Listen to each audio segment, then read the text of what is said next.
kanina kasi hati ang utak ko sa music.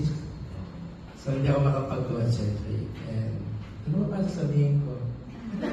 I am not ready for this nation. Ikaw ang masabi mo.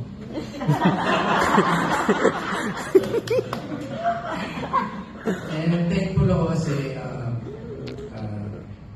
Father Joel is my spiritual director.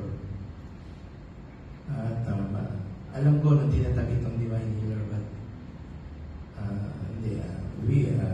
pwede kong, what term am I going to use na hindi niya ako nilagay sa Divine Healer? So at first hindi ko maintindihan yun kasi nga tinawag na ako mag full-time preacher that time. And I'm happy na ngayon, siguro this is the right time. There is always right time for the Lord na mapunta ko rito. I was looking for a community actually. And I think this is the best for now na maging miyembro ko. Natutuwa ako dahil andito yung anak ko yung nagsalita ko niya.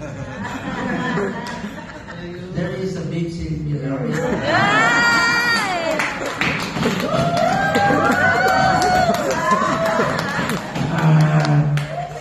Kasi kompleto, buong pamilya kasi ay banda kami. Sa tumutugtog kami lahat. Wala lang yung dalawa. So, we are already 63. Life is short. Ano ba salita natin ngayon? Starting April 20, we're going to celebrate our 39th.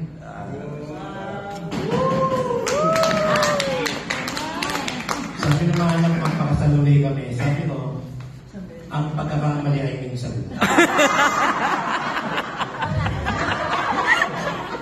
That is not good. Sabi nga namin 40, I think 40. Life begins at 40. So, yun, doon tayo alam na sabihin ka. Ako na lang, Father, bago magsalita. You know, I understand pa yung speaker ito, di ba? Our speaker of the house. We are so thankful that this is our fifth time to attend the Blessing Round. I do not know why, kung bakit natin tayo ni-invite. Nakakalungkot kasi panglima na akong nagsusulat tungkol sa kamatayan. I'm not enjoying it. Si Mrs. laging ganyan niya, paano kung patay ka na? Bakit akong patay? Patay ka na.